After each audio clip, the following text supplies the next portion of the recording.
बिस्मिल्लाहिर्रहमानिर्रहीम सल्लल्लाहु अलैहि वआलिहि वसल्लम। मोहतरम नाजरीन, अस्सलामु अलैकुम वरहमतुल्लाहि वबरकातुहू। एक साहब अपनी कहानी अपने हाथों से लिखते हैं। कहते हैं कि हम दो भाई हैं और हमारी एक ही बहन है। मैं बहन भाई दोनों में उम्र में छोटा था। वालिद का इंतकाल हो चुका था और वालदा हमारे साथ रहा करती थी। मेरी बहन की शादी को 6 साल गुजर गए। मैं इन 6 सालों में कभी भी अपनी बहन के घर नहीं गया। एक तो मेरी आदत नहीं थी, कहीं आना जाना नहीं था। दूसरा, बहन का ससुराल हमारे लिए पराया था। हाँ, वालदा कभी कभी जाया करती थी। मेरी शादी के बाद जब पहली बार मेरी बहन मेरे घर आई, मेरी बीवी कहने लगी, ये तुम्हारी बहन के जो बच्चे हैं बहुत ही शरीर हैं। जब भी आते हैं कोई ना कोई नुकसान करके ही जाते हैं। इनको तो वैसे ही मुझसे कोई मसला है और अम्मा तो वैसे ही अपनी बेटी पर कुर्बान है। जब भी देखो कभी उनको घी का थैला दे देती हैं, कभी उनको चावलों का थैला दे देती हैं। मुझे आपकी बहन का इस तरह यहाँ आना बिल्कुल भी पसंद नहीं।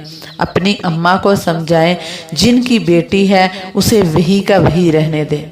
मुझे अपनी बीवी की बात कुछ दुरुस्त लगी। मेरी बहन पिछले 3 दिनों से हमारे घर में ठहरी हुई थी। मैं अपने कमरे से टीवी लॉन्ज में आया, देखा बहन का छोटा बेटा जिसके हाथ में टीवी का रिमोट था, वो उसको पटक पटक कर ज़मीन पर मार रहा था। ये देखकर मेरा गुस्सा आसमान पर जा पहुंचा। मैं अम्मा के कमरे में गया और जाकर कहा, आपी को कहा करें कि सिर्फ ईद के दिन हमारे घर आया करें। जब भी आती हैं हमारा नुकसान करके ही जाती हैं। आपको तो पता है मेरी हलाल की कमाई है। आप यूं बोरियां भर भर कर आपी को दे देती हैं तो ज़रा हाथ हौला रखा करें। मेरी बात सुनकर माँ कुछ भी न बोली, खामोश रही, जबकि आपी सारी बात सुन चुकी थी।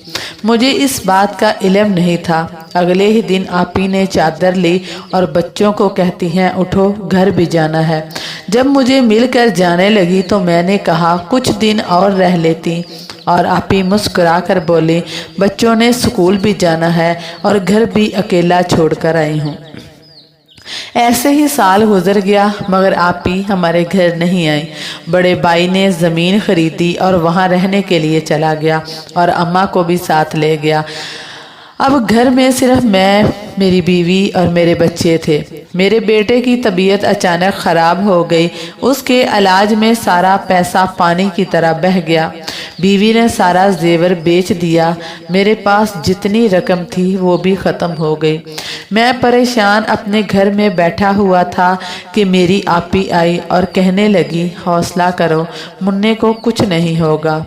और फिर से उसने अपने पर्स से सोने के 2 कंगन निकाल कर मुझे दिए और बोली, ये लो, मुन्ने का इलाज जारी रखो। ये देखकर मेरी आंखों में आंसू आ गए। मुझे कहने लगी कि इस बात का जिक्र किसी से न करना कि मैंने तुम्हें कंगन दिए थे। बहुत परेशान ना हो, मैं तुम्हारे साथ हूँ। तुम्हारी बहन हमेशा तुम्हारे साथ है। जाते हुए उसने मेरे सर पर अपना हाथ रखा और मुझे 1000 रुपया देकर जब चली।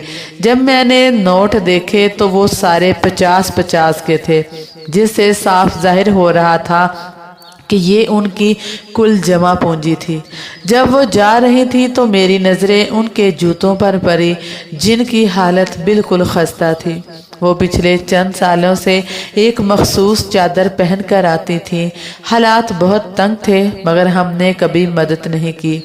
लेकिन मेरी बहन ने मेरा दुख न देखा और मेरा साथ दिया और उसने मेरी औलाद के लिए अपना सब कुछ वार दिया। जैसे ही भाइयों, जैसे भी हो, बहनों का साथ ज़रूर दिया करें। जिस तरह मैंने अपनी बहन के साथ किया, आप बिल्कुल भी ऐसा मत करना।